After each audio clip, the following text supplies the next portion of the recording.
In this video, we're going to show you what's new in getting around MediaPulse version 6. So one of the first things you'll notice is the navigator is a little bit different.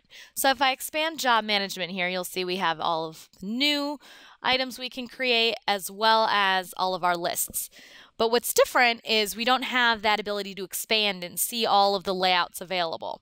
So what we've done is we've really tried to minimize the number of clicks for users so we begin to learn which layout the user accesses more often. So if I click jobs, it knows that this is the layout that I've accessed most often.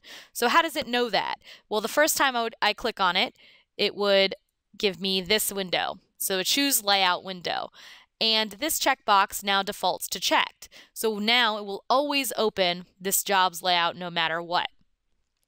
Of course, you could choose to uncheck that if you access multiple layouts, but this is a way that it's starting to learn the user's behavior and which layouts it's accessing more often.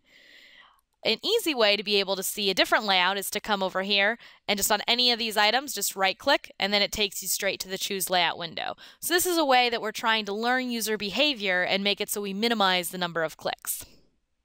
So here I have the work order list open, and I've set it to filter by confirmed phases.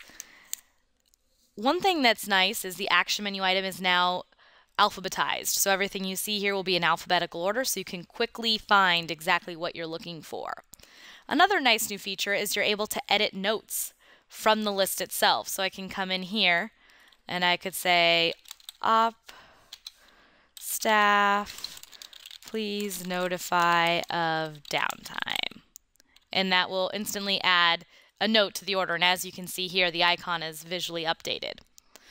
Another new feature is within drop-downs now, we've always had the allow checkbox, and when you uncheck it, it will now display inactive items. But now you can actually visually see which items are inactive, so they'll display in red. So it's a quick way to find exactly what's inactive and search by those. Another thing that's nice is error messaging. So sometimes you'll be in an order and you'll get an error and you won't know exactly where it's at. But what's new in version 6 is I'll come in here and I'll enter a customer, I'll go to the asset, and you'll notice I didn't enter a description, and I hit save.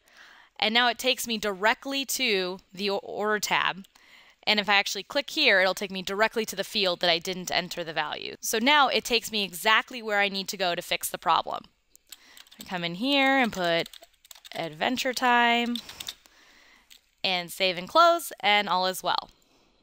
Another big change to MediaPulse has been with Tree View. Now, Tree View is available on both Media Order and bids, and what we've done is we've made it a lot faster and a lot easier to move things around. So we'll go to a bid to illustrate this. And on the details here, we see we have all this stuff. We can easily come and drag rows above and below, and there's this nice blue line to let you know exactly where the bid detail row will go. You can also come in and there's new right mouse button options. So duplicate and insert. So I'll duplicate a row and then it'll insert it right below. Then there's also ability to cut rows and move them as you see fit. So there's a lot of options now, both right mouse button and moving, that's a lot faster and a lot easier to navigate and change things within the tree view. This has been what's new in getting around in MediaPulse version 6.